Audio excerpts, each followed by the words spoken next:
My parents always favored my sister growing up. Then she discovered I had $15 million and had a full-on meltdown right over tea at Thanksgiving dinner. Dad couldn't say a word. Can you imagine spending your entire life feeling invisible, constantly overshadowed by a sibling, only to realize you were quietly building a $15 million fortune right under their noses? I'm Tanya, and for 32 years, I lived that reality, always the lesser daughter in my parents' eyes. What they never knew was the secret empire I built. And last Thanksgiving, over turkey and stuffing, that carefully guarded secret exploded, forever changing everything. You won't believe what happened next. My story starts like this. Growing up in suburban Boston, our middle-class family looked idyllic from the outside. Dad was an insurance adjuster, Mom a third-grade teacher. We lived in a modest colonial house, picture perfect. But inside those walls, the dynamics were anything but equal. My sister Audrey, born 2 years before me, was the golden child. I remember flipping through photo albums. Audrey had entire books dedicated to her firsts. Mine? A page or two, tucked away, an afterthought. The favoritism was 1,000 tiny paper cuts. Audrey started dance lessons at 6, and my parents were front row, flowers in hand, dozens of photos. Our living room became a shrine to her trophies and pictures. The summer I won the state science fair at 12, they skipped the ceremony because Audrey had a dance competition. My certificate ended up in a drawer. Christmas mornings were the same painful story. Audrey got expensive, requested gifts. I got practical items, generic presents that showed zero thought. One year, Audrey, then 14, unwrapped a beautiful white gold necklace with a sapphire pendant matching her eyes. I got educational books about famous scientists. I liked science, sure, but the message was crystal clear. Audrey deserved beautiful things. I should just be practical. Even discipline was a double standard. Audrey broke curfew, lied about where she'd been. A gentle conversation about making better choices. Me? Grounded immediately, extra chores piled on. It was so obvious even the neighbors noticed. Our bedrooms told the tale of parental investment. Audrey's room was redecorated every few years. Ballerinas, then pop stars, then a sophisticated teen retreat. My room? Same pale yellow walls, same basic furniture from elementary school all the way through high school. When I asked to paint my walls dark blue, Mom said, "We don't have money for unnecessary changes right now." 2 weeks later, Audrey got a complete bedroom makeover. I learned early, the only path to any parental attention was academic achievement. Audrey was a B student, social queen. I pushed myself for straight A's, joined every academic club, won competitions, studied late into the night. My parents would acknowledge these triumphs with distracted nods or comments like, "That's nice, but don't you want to try something fun like your sister?" That constant dismissal didn't break me. It forged something different. Fierce independence. By 13, I stopped seeking their approval. I became self-sufficient, cooking for myself, managing my own schedule, finding my own rides. I watched Audrey, still relying on them for everything, well into high school. The one person who really saw me was my Grandma Elizabeth, my father's mother. Grandma Liz was sharp, no-nonsense, an accountant in an era when women rarely had careers. During my weekly visits, she'd ask detailed questions about my academic interests, listening intently. When I was 15, while baking cookies, she asked if I knew about compound interest. I shook my head, and she pulled out a pad, showing me how money could grow. That day changed my life. For the next 3 years, she taught me everything: investing, saving, building wealth, lessons my parents never bothered to share. "Your sister may be getting all the attention now," Grandma Liz told me once, "but you are the one with the mind for success. Remember, true wealth isn't flashy. The richest people in the room are rarely the ones showing it off." My high school graduation should have been my triumph. Valedictorian, full scholarship to State University, prestigious business program acceptance. As I gave my speech, I saw my father filming, but later found the video was mostly of Audrey reacting, not me speaking. At my graduation party, my parents spent most of the time boasting about Audrey's acceptance to an expensive private college despite her mediocre grades. My accomplishments were a brief aside. It's nice Tanya got that scholarship. She was always so practical. That night, I made a promise. Someday, I would build a life so successful it would be impossible to ignore. But by the time I achieved it, I wondered if I'd even want their recognition anymore. While Audrey headed off to Westfield University, a private college costing over $40,000 a year, I enrolled at State University on my full scholarship. The contrast was stark. They helped Audrey furnish her dorm room with new everything, drove 6 hours to help her move in, staying the whole weekend. For my college move, my father dropped me off with 2 suitcases and a box of secondhand supplies, saying, "Well, you've always been independent. I'm sure you'll figure it out. Call if you absolutely need anything."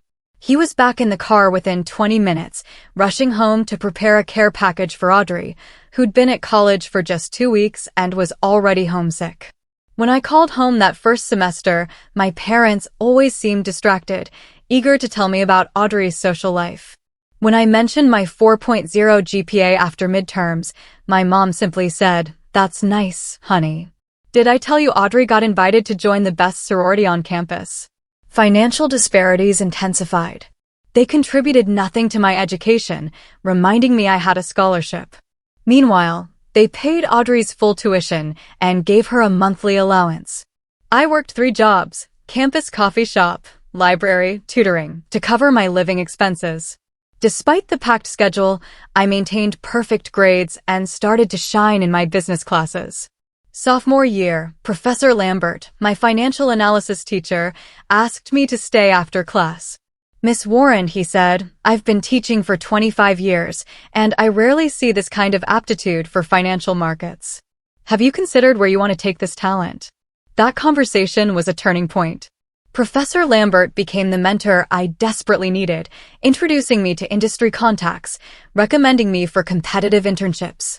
The summer after junior year, I landed a position at Maxwell Investments, working directly under their chief strategy officer. While Audrey backpacked through Europe on my parents' dime, I worked 60-hour weeks, absorbing everything about investment strategies and market analysis. During my senior year, Grandma Liz passed away suddenly. It devastated me in ways my parents couldn't understand. To them, she was just family. To me, she was my champion, my mentor, the only person who fully believed in my potential. A month after the funeral, I received a letter. Grandma Liz left me $50,000, her entire life savings. My parents were shocked. They'd expected her modest estate to be equally divided. "You should consider sharing that with your sister," my father suggested over dinner. "Audrey's thinking about graduate school, and that money could really help her." I looked at him incredulously. "Did Grandma Liz leave this money to Audrey?" "No, but family should support each other," my mother chimed in. "Your sister has expensive dreams, and you always manage just fine on your own." For the first time, I flatly refused. "This is my inheritance from the one person who supported my goals," I said, "and I'm using it exactly as she would have wanted me to." I invested every penny, using Grandma Liz's principles. It became the seed money for what would eventually grow into my fortune.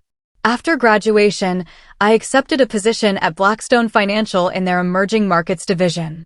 My starting salary was modest for New York, but the growth opportunity was substantial. I lived in a tiny studio with 3 roommates, spent nothing on luxuries, and invested 50% of every paycheck. In those early years, I developed a reputation for spotting opportunities others missed. While colleagues focused on traditional markets, I researched emerging technologies and sustainable energy before they became trendy.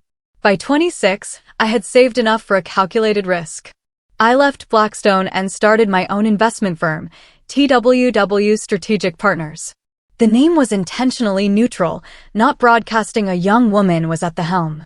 I focused on a niche, undervalued companies with innovative technologies and strong female leadership. My first major breakthrough came when I invested heavily in a woman-led biotech startup. When it was acquired the next year, my initial investment multiplied tenfold. By 27, my net worth crossed $1 million, though no one in my family had any idea. I moved to a comfortable, but not flashy, New York apartment and limited contact with my family to holidays and occasional calls. During these interactions, my parents continued their lifelong pattern. Audrey, who'd bounced between marketing jobs, making a perfectly average salary, was praised endlessly for her creativity and social connections. My career was barely acknowledged. When it was, Mom would say, "It's nice you found stable work, though it sounds awfully boring." At family gatherings, relatives peppered Audrey with detailed questions. I got generic inquiries about dating. When I mentioned my company was doing well, the conversation quickly shifted back to Audrey, excited about a trip to Bali my parents were partially funding, despite her being 30. I stopped trying to share my successes. Instead, I created a fictional life for family consumption. I worked a regular finance job, regular hours, regular salary. It was easier than explaining the truth and watching their eyes glaze over, or worse, having them suddenly develop an interest only because of money. Over the next 5 years, TWW's strategic partners grew from a one-woman operation to a boutique investment firm with 15 employees and over $200 million under management. My strategy combined analysis with calculated risk. I developed an algorithm identifying strong companies with temporarily depressed stock prices. One of my biggest successes came from investing heavily in renewable energy storage just before major policy shifts. Another windfall from identifying a consumer tech adoption pattern led me to invest in 3 obscure companies later acquired by tech giants. By 30, my personal net worth reached $5 million. By 32, it tripled to $15 million, placing me firmly in the top 1% of Americans my age. I owned a stunning Manhattan apartment overlooking Central Park, vacationed in exclusive resorts, could afford anything I wanted. Not that I spent lavishly, Grandma Liz's lessons about quiet wealth stuck with me. Yet, to my family, I remained just Tanya who worked in finance. I meticulously maintained this fiction. A separate phone for family calls. No social media posts about my business. When visiting my parents, I drove a rented Toyota, not my Tesla. I wore simple clothing, no designer labels, hair pulled back, minimal makeup, reinforcing the image of someone focused on work, not success. I had multiple reasons for this elaborate deception. First, I feared if my parents knew my wealth, they'd immediately ask for money, not for themselves, but for Audrey. They'd always supported her financially, apartment deposits, credit card bailouts. Second, and perhaps more importantly, I didn't want to be suddenly valued only for my money after being overlooked my entire life. What would it say about our relationship if financial success was what finally earned me the attention and approval I'd been denied? The thought made me sick. Finally, years of emotional neglect made me fiercely protective of my achievements. My success was mine alone, built without their support or encouragement. Some deep, wounded part of me didn't want to share it with the people who never believed in me. In New York, I lived an entirely different life. I sat on tech startup boards, was featured in business publications, attended exclusive industry events. I owned designer clothing and fine jewelry I never wore around family. I dated successful men who understood ambition. My 2 lives never intersected. I became adept at switching between them. Last Christmas was a perfect example. I flew home for 3 days, bringing modestly priced gifts, wearing simple jeans and sweaters. During dinner, my parents gushed about Audrey's recent promotion to senior marketing manager, a position likely paying less than what I spent annually on business travel. "Isn't it wonderful?" my mother said, squeezing Audrey's hand.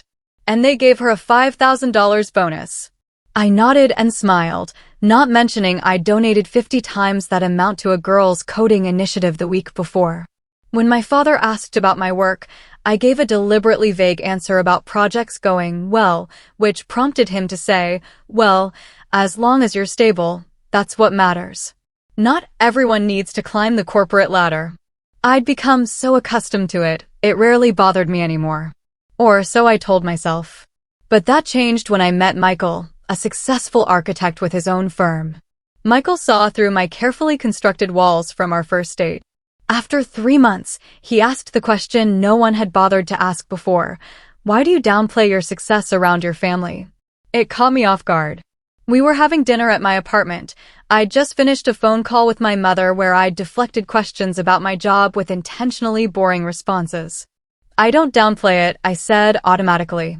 They just aren't interested in finance. Michael gave me a knowing look. Tanya, you're one of the most successful people I know.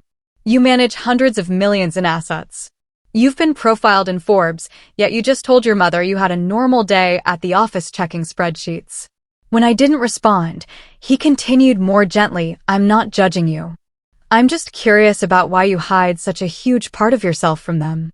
That night, I told Michael the full story of my childhood, the years of emotional neglect. He listened without interruption. When I finished, he said something that resonated deeply. Living two separate lives must be exhausting. At some point, don't you want to just be your whole self? His questions stayed with me for weeks. As Thanksgiving approached, I made a decision. I wouldn't announce my wealth or success dramatically, but I would stop actively hiding it. I would bring Michael home to meet my family, wear clothes I actually liked, and answer questions about my work honestly if asked. As a small step toward authenticity, I bought a new television for my parents. It was a nice, but not extravagant, model, something they needed as their current TV was over 10 years old. It represented a tiny fraction of what I could afford, but it was more expensive than my usual generic gifts. I felt both nervous and excited about this small step toward honesty. The drive from New York to Boston on the Wednesday before Thanksgiving filled me with familiar anxiety, despite Michael's reassuring presence. As we pulled onto my parents' street, I immediately noticed Audrey's new Audi in the driveway, a car I knew my parents had helped her finance. Showtime, I muttered to Michael as we parked and gathered our bags. The television, wrapped in tasteful silver paper with a blue bow, sat in the back seat. The moment we stepped through the front door, the family dynamic established itself with painful predictability. My mother rushed past me to hug Michael, thrilled at meeting my successful boyfriend, while my father gave me a distracted pat on the shoulder before calling out, Audrey, Tanya is here. Audrey swept into the room like she was making an entrance. At 34, she still carried herself with the confident air of someone told her whole life she was special. Her dark blonde hair was freshly highlighted, makeup flawless. Tanya, she exclaimed, giving me a quick hug that barely made contact. She turned immediately to Michael, assessing him with obvious approval. So, you're the famous Michael. Mom says you're an architect. While Michael handled introductions with grace, I glanced around the living room. New photos of Audrey and her husband Brad dominated the mantel, including several from their Hawaiian vacation our parents had contributed to. I spotted exactly one photo of me, a 5-year-old graduation picture tucked on a side table. Dinner that evening was a masterclass in subtle favoritism. My mother had prepared all of Audrey's favorite foods, including labor-intensive Swedish meatballs. When I offered to help, Mom said, "No need, honey." Audrey already set the table so beautifully. The conversation revolved entirely around Audrey's recent promotion. She waved her hands dramatically, describing her new office with a window view and her team of 2 junior marketers. It's just such a validation, you know, she said, sipping her wine. All those years of networking and relationship building are finally paying off. They specifically told me my people skills were why I got the position. My parents nodded enthusiastically. When Brad mentioned the promotion came with only a modest raise, my father immediately said, "Well, you know, we can help out if you need to upgrade some things for your new position." First impressions matter in business. No one asked about my work until dessert, when my mother turned to me and said, "And how's your job going?" "Tanya's still doing the spreadsheet thing." Before I could answer, Audrey jumped in. She wouldn't know what to do with the promotion anyway, she laughed. Remember how she always hated being the center of attention? She's happier behind a desk. Later that evening, Michael and I were assigned the small guest room with the lumpy pull-out sofa, while Audrey and Brad got the master guest suite with a queen bed and attached bathroom. When I mentioned this to my mother, she seemed genuinely confused by my objection. Audrey and Brad are used to a certain standard of living, she explained. And you know your sister has back problems. Besides, You've always been less fussy about accommodations. That night, as Michael and I tried to get comfortable, he whispered, "Are they always like this?" "Actually, they're on better behavior because you're here," I replied, only half joking. The next morning, Thanksgiving Day, I overheard a conversation that confirmed nothing had changed. I was coming down the hallway when I heard my name mentioned in the kitchen. I paused, just out of sight. "I just don't understand why Tanya hasn't progressed more in her career," my mother was saying. "She was always so good at math and those analytical things." "Some people just don't have ambition," my father replied. "She's always been content with less, not like Audrey, always striving for more." I heard Audrey sigh dramatically. "I feel bad for her sometimes. And now she's brought this really successful guy home." I Googled him, his architecture firm does huge projects. I give it 6 months before he realizes she's not at his level. I stood frozen. Their words cut deeper than they should have, given how often I'd heard similar sentiments. Michael found me there, placed a gentle hand on my shoulder, and whispered, "Let's go for a walk." Outside in the crisp November air, I finally let the tears fall. "It's been like this my whole life," I choked out. "Nothing I do is ever enough. And now they're pitying me because they think you're too successful for me." Michael stopped, turned to face me. "You know what I think? I think it's time they knew exactly who you're hiding." Later that afternoon, helping my mother prepare the Thanksgiving meal, I took a business call I couldn't avoid. One of our major investments was finalizing, and my input was required. I stepped into the backyard for privacy, speaking confidently about million-dollar figures and strategy adjustments. I didn't realize Audrey had followed me until I ended the call and turned to find her standing by the back door, her expression suspicious. "Who was that?" she asked. Sounded pretty intense for someone who just does data entry or whatever. "Just work stuff," I said, attempting to move past her. She blocked my path. "Since when do data analysts talk about investment portfolios and 7-figure returns? What's your job, actually?" Before I could formulate a response, my mother called us both inside. Audrey gave me a long, calculating look before turning away. But I knew the conversation wasn't over. My carefully constructed narrative was beginning to unravel, and I felt both terrified and strangely relieved. The final thread snapped when Michael, making casual conversation with Brad, mentioned our upcoming trip to Tokyo. "Tanya has a new client there," he explained. "But we're extending the trip to explore the city. I've never been, but Tanya goes a few times a year for work." I saw Audrey's head snap up from across the room, her eyes narrowing as she processed this new information that contradicted everything I'd told them about my modest career. As we moved toward the dining room for the Thanksgiving meal, I could feel the tension building like a thunderstorm on the horizon. The dining room looked like a scene from a traditional holiday movie. Mom had used her best tablecloth, the good china only for special occasions. A golden turkey sat at the center, surrounded by classic sides. Dad said a brief grace, thanking God for family and abundance. Words that felt strangely prophetic given what was about to unfold. The first 15 minutes proceeded pleasantly enough. Usual comments about the moist turkey, reminiscences about Thanksgivings past. Mom directed most questions to Audrey and Brad, asking about their kitchen renovation plans and if they were still considering starting a family soon. "Audrey just turned 34, my mother said, squeezing my sister's hand. "Plenty of time still, but grandchildren would be such a blessing." No one mentioned I was 32 and might also be considering family planning. Michael caught my eye across the cranberry sauce and gave me an encouraging smile. As initial hunger was satisfied and plates were being refilled, my father turned to Michael with genuine interest. "So, tell us more about this architecture firm of yours. Your website looks impressive. What kind of projects do you typically handle?" While Michael described a recent museum renovation, I slipped away to retrieve the wrapped television from the car. Returning to the dining room, I placed the large package against the wall and rejoined the table. "What's that?" my mother asked.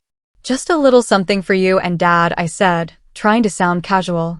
"An early Christmas present, but I thought you might enjoy it for the holiday football games." When dinner wound down, I brought the package to my parents. They looked surprised.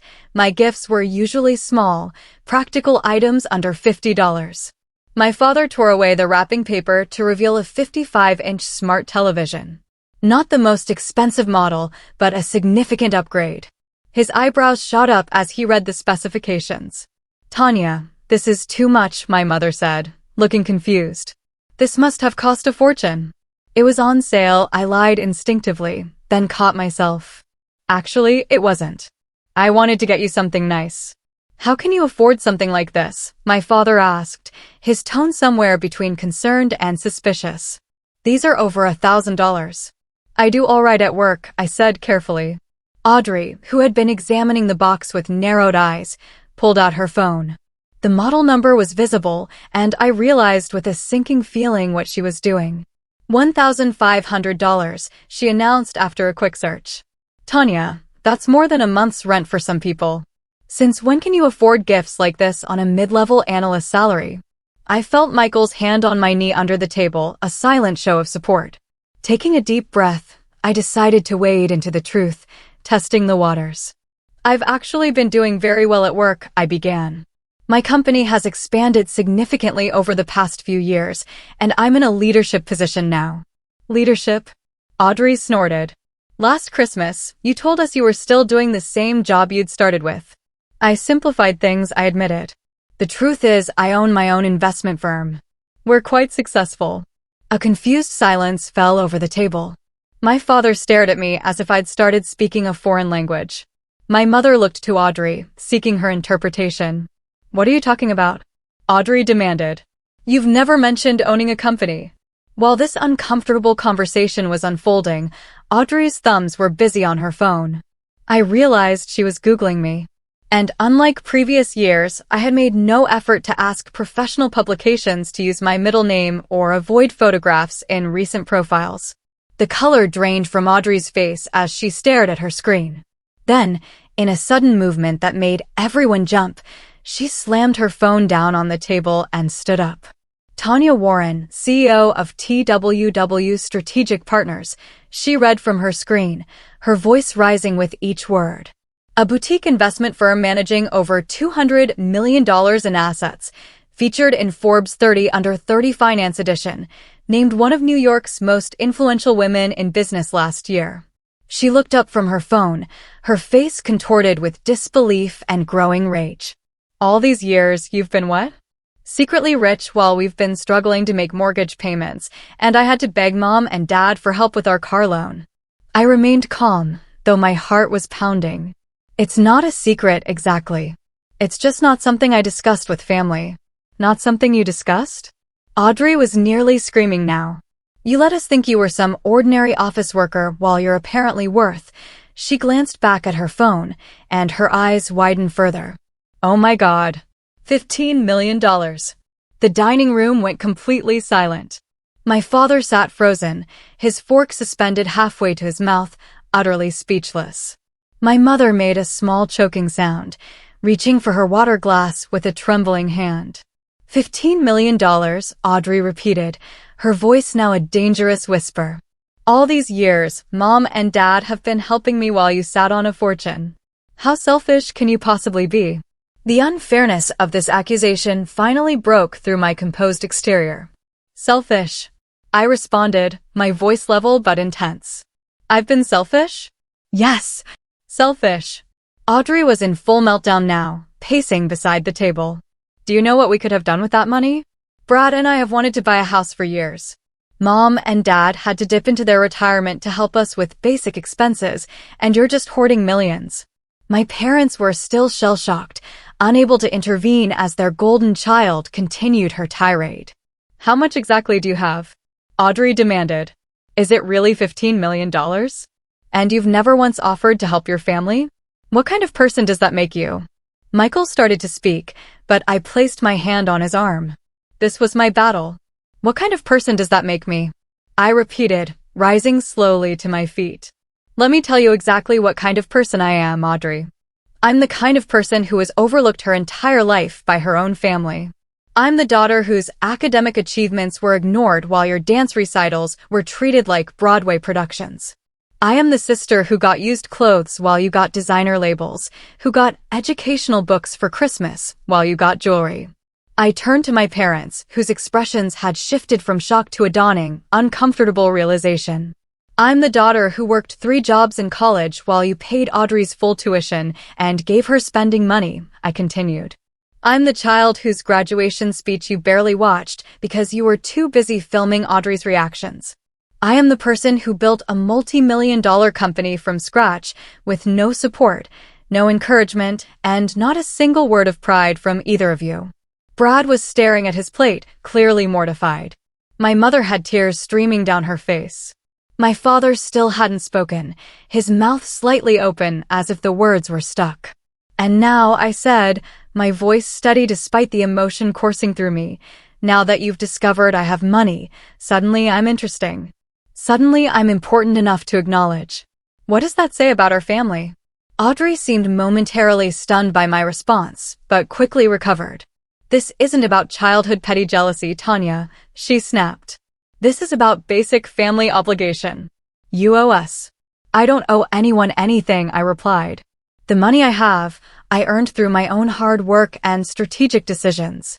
Just like the attention you received all our lives was something you never had to earn. It was simply given to you. That's completely different. Audrey shouted, her face flushed with anger. Mom and Dad were just being parents. Of course they were proud of me. But money? Real money? That's something you share with family. Like you shared your parents' attention and love with me? I asked quietly. My mother finally found her voice. Tanya, we never meant to make you feel less loved, she said weakly. We just thought Audrey needed more support. You were always so capable, so independent. I was independent because I had to be, I replied. I was capable because no one else was going to do things for me. My father finally spoke, his voice low. $15 million, he whispered. How is that even possible? I made smart investments, I said simply. Starting with Grandma's $50,000 that you wanted me to give to Audrey for grad school. Audrey wasn't finished. So, what happens now? She demanded. Are you going to help your family or continue being selfish? Brad and I could use a down payment for a house. Mom and Dad should be able to retire comfortably. That's what family does for each other. Michael, who had remained respectfully silent throughout most of the confrontation, finally spoke up. From what I've observed today, Tanya has been giving to this family her entire life, just not financially. Perhaps it's time someone gave something back to her, like basic respect. Nobody asked you. Audrey snapped at him. I think we're done here, I said, placing my napkin on the table. Michael and I will be staying at a hotel tonight. You're just going to walk out? Audrey was incredulous. After dropping this bomb on us? Typical Tanya, always thinking about herself. As I gathered my coat, I turned for one last look at my family. My father still seemed incapable of forming complete sentences. My mother was crying silently. Brad looked like he wanted to disappear under the table. And Audrey stood with her fists clenched, years of entitlement crashing against the sudden realization that her overlooked sister had surpassed her in the most tangible way society measures success. Thanksgiving dinner was over. The turkey half-eaten, the pumpkin pie untouched. As Michael and I walked to the door, I heard Audrey call after me, "This conversation isn't over, Tanya. You can't just hide your money from your family and pretend that's okay." But I was already stepping into the cool November air, feeling lighter than I had in years. The Marriott hotel room felt like a sanctuary after the explosive dinner. Michael ordered room service while I sat on the edge of the bed, alternating between bouts of relieved laughter and moments of quiet disbelief. I can't believe that just happened, I said for perhaps the 10th time. Did you see my father's face? I have never, in 32 years, seen him speechless. Michael sat beside me, handing me a glass of wine. You were magnificent, he said, completely dignified, while your sister had a full-blown tantrum over money that isn't hers. The aftermath began almost immediately. My phone buzzed with text messages and calls, first from Audrey, then my mother, even Brad. I silenced it and placed it face down on the nightstand. They'll have to wait until tomorrow, I said. I'm emotionally exhausted. That night, curled against Michael's chest, I experienced a strange mix of emotions. There was sorrow for the family relationship I had never truly had, anger at years of dismissal, but predominantly an overwhelming sense of release. The secret I'd carried for so long was finally out. And while the revelation had been chaotic, there was freedom in no longer hiding. Morning brought a flood of notifications. Audrey had sent 17 texts overnight, a roller coaster from furious, "How dare you walk out on us?" to apologetic, "I am sorry I yelled, but you have to understand how shocking this was," to entitled, "We need to talk about how your money can help the family," and back to angry, "Your silence is so immature and selfish." My mother had called 4 times and left tearful voicemails. Brad sent a single awkward text, apologizing for the dinner disaster and claiming he had no part in Audrey's expectations. My father had neither called nor texted. I was in the shower when a knock came at the hotel room door. Michael answered it to find my father standing in the hallway, still wearing yesterday's clothes, his face haggard from what appeared to be a sleepless night. "I need to speak with my daughter," he said. I emerged from the bathroom, wrapped in a hotel robe, my wet hair dripping. "Dad," I said, surprised. "How did you find us?" "There's only 3 hotels in town," he replied. This was my second stop. "The Hilton sends their regards." The attempted humor fell flat. Michael excused himself to get coffee, giving us privacy. My father sat heavily in the desk chair. I perched on the edge of the bed. For nearly a full minute, he said nothing, just stared at his hands. $15 million, he finally said, shaking his head. I still can't wrap my head around it. "It's not about the money, Dad," I said quietly. He looked up, his eyes red-rimmed and tired. "I know," he replied, surprising me. "It's about how we treated you. How we've always treated you." The simple acknowledgement caught me off guard. I'd expected defensiveness, justifications, even anger that I'd concealed my success. The admission nearly brought tears to my eyes. "I wasn't a good father to you," he continued, his voice rough with emotion. I told myself that Audrey needed more attention, more support, more everything. She was always so dramatic, so demanding. "You were quiet, capable, smart. I thought that meant you needed less from us. But that wasn't fair to you." "No, it wasn't," I agreed, unwilling to soften the truth. "Your mother and I, we fell into a pattern early on. Audrey would cry and throw tantrums if she didn't get what she wanted. You would just adapt, find another way. We took the path of least resistance, and you suffered for it." He ran a hand over his face. "When you were 10, you won that science competition at school. Do you remember? You built that solar system model that actually moved. I was so proud, but I never told you. We had to leave early because Audrey was bored and making a scene." I remembered. I'd spent weeks on that project.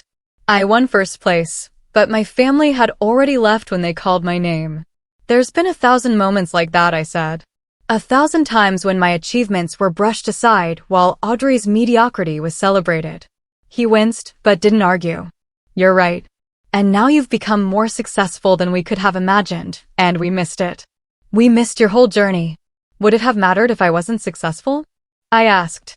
"If I was just an ordinary analyst making a decent living, would we be having this conversation, or would Audrey still be the center of the family universe?" He had no answer for that. Our conversation was interrupted by my ringing phone, my mother calling again. I declined. Moments later, my father's phone rang. He answered, speaking in low tones, his expression growing increasingly uncomfortable. "They're at the house," he said after hanging up. "Your mother and Audrey. They want to talk to you. All of us. As a family. About my money," I guessed. He couldn't meet my eyes, which was answer enough. When Michael returned, I filled him in. "Is it worth going back there?" he asked, concerned. "You don't owe them another confrontation." I thought about it carefully. Part of me wanted to check out and drive straight back to New York, leaving the mess behind. But another part, the part that had spent a lifetime seeking acknowledgement from my family, wanted resolution. "I think I need to finish this," I said. "Set boundaries once and for all." Back at my parents' house, I found my mother and Audrey waiting in the living room. My mother rushed forward to hug me, but I stepped back, maintaining distance. "Let's just talk," I said. Audrey had clearly been crying, her makeup smudged, but the set of her jaw told me she was far from accepting the situation. "I want to apologize for how I reacted yesterday," she began, her voice controlled. "It was a shock finding out my sister is secretly wealthy while we've been struggling. I've watched you take family support your entire adult life," I replied. "College tuition, help with rent, car payments, vacations. Even now, at 34, you expect mom and dad to subsidize your lifestyle. I never asked for or received a dime." "That's different," she insisted. "They offered that help because they love me. And because I didn't need it, I don't deserve the same love?" I asked. My mother interjected, her voice pleading. "We love you both the same, Tanya. We just showed it differently." "You didn't show it to me at all," I said flatly. "My entire childhood is a case study in favoritism." "That's not fair," my mother protested. "We were present for you too. Name one of my achievements that you celebrated as enthusiastically as Audrey's dance recital," I challenged. "One time you put my needs before hers." The silence was damning. Audrey, growing frustrated, cut to her real concern. "Look, what happened in the past is done. We're adults now. The question is, what are you going to do to help your family now that we know you can?" The entitlement in her voice was staggering. "Nothing," I said simply. She repeated, incredulous, "You have $15 million and you're doing nothing for your family? What have you ever done for me?" I asked. "Besides compete for attention, dismiss my accomplishments, and now demand access to my money?" "That's what families do, Tanya," she nearly shouted. "They support each other." "Yes, they do," I agreed. "But this isn't support you're asking for. It's entitlement to something you didn't earn. If mom and dad needed medical care or were losing their house, that's different. But you want my money because you think you deserve a better lifestyle than you've earned yourself." The conversation deteriorated. Audrey became increasingly hostile, alternating between guilt trips, outright demands, and, finally, threats to cut me out of the family if I didn't share my wealth. My mother wept and pleaded for peace while failing to address the core issues. My father sat in silence, occasionally attempting to moderate, but mostly looking defeated. After an hour of circular arguments that resolved nothing, Michael and I gathered our belongings. As we headed for the door, my father followed us outside to the car. "I'm sorry," he said simply. "For everything. For 32 years of getting it wrong." I nodded, unable to formulate a response that encompassed the complexity of my feelings. We drove back to New York that afternoon, 3 days earlier than planned. During the long drive, Michael and I talked through everything. "You handled that with incredible grace," he said as we crossed the state line. "Most people would have either caved to the pressure or completely burned bridges." "I don't know if the bridges aren't burned anyway," I sighed. "I can't imagine Thanksgiving will be on the calendar next year." "Maybe that's not a bad thing," he suggested gently. "Family should lift you up, not tear you down. Sometimes the family we choose is more important than the family we're born into." The week after Thanksgiving brought continued fallout. My parents called daily, their approach evolving from defending Audrey to slowly acknowledging their role. My father, especially, seemed to be genuinely reflecting. "I don't think I ever really saw you," he said during one call. "I was so busy managing Audrey's needs that I missed who you actually were. I'm proud of you, Tanya. Not because of the money, but because you built something remarkable despite having parents who failed you." My mother struggled more, often falling back on, "But we loved you both," or "Audrey just needed more attention."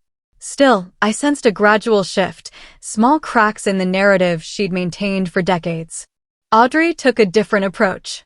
After days of angry messages I didn't respond to, she began reaching out to extended family, sharing a distorted version of events that cast me as a greedy, selfish sister.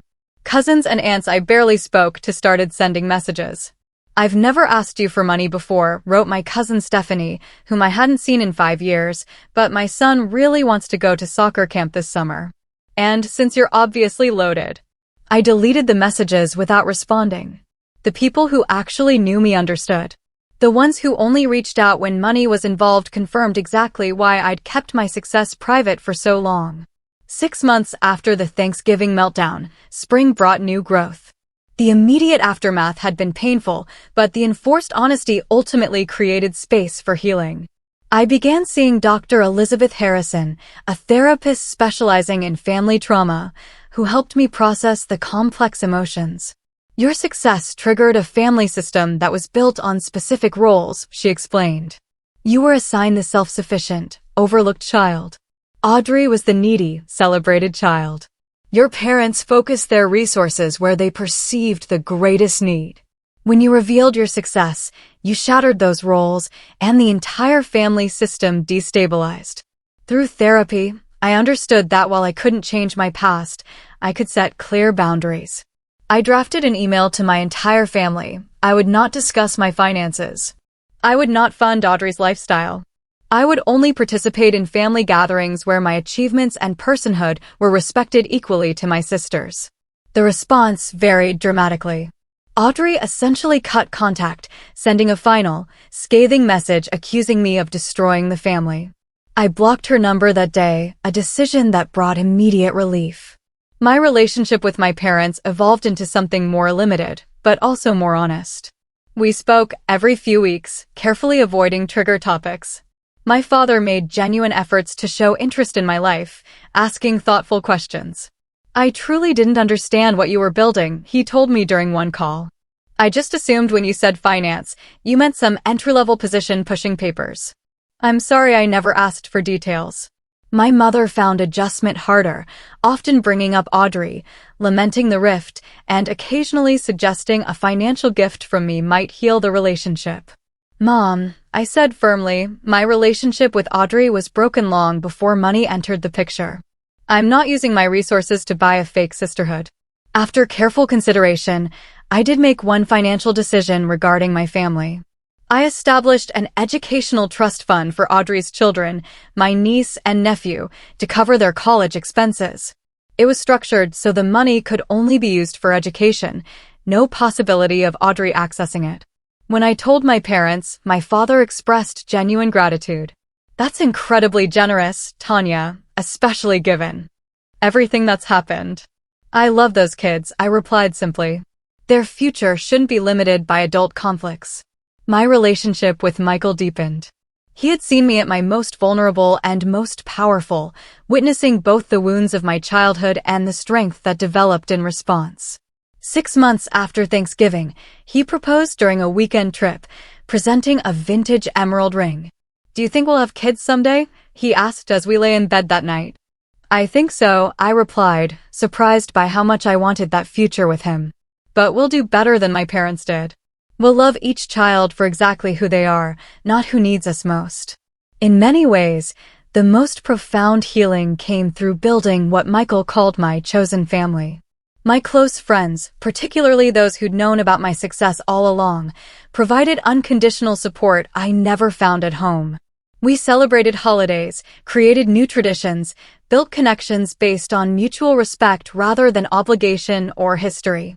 Perhaps the most unexpected development was my changing relationship with money itself. For years, my wealth had been a secret source of validation, concrete proof I'd succeeded despite my family's lack of faith. After the confrontation, I began to see it differently, not as a scorecard, but simply as a tool that provided security and options. I increased my philanthropic giving, focusing on organizations supporting young women in finance and technology. I mentored aspiring female entrepreneurs, sharing knowledge and, in some cases, seed funding. The joy I found in helping others build their dreams far surpassed the hollow satisfaction of accumulating wealth in secret. By the time the next Thanksgiving approached, I had learned several profound lessons. First, honesty, while sometimes painful, is ultimately less exhausting than pretense. Living a double life had consumed enormous emotional energy. Second, money doesn't create character flaws, it reveals them. Those who had always valued me continued to do so regardless of my financial status. Those who suddenly showed interest when they learned of my wealth had always been transactional. Third, and perhaps most importantly, I learned that my worth was never dependent on my family's recognition. I had spent decades seeking validation from people constitutionally unable to provide it. That recognition had to come from within, from knowing my own value, regardless of external affirmation. The journey wasn't over, of course. Family systems don't transform overnight, and old wounds don't heal completely in a matter of months. But I had found a path forward that honored both my past experiences and my future possibilities. I had stopped allowing myself to be defined by what my family couldn't give me and started embracing what I could create for myself. I will always be the girl who grew up in her sister's shadow, but I also became the woman who stepped into her own light. And that, in itself, was a story worth $15 million. So, I've laid it all bare. What would you have done if you were in my shoes? Have you ever had to confront your family about unequal treatment? Tell me what you think in the comments below. I really want to know.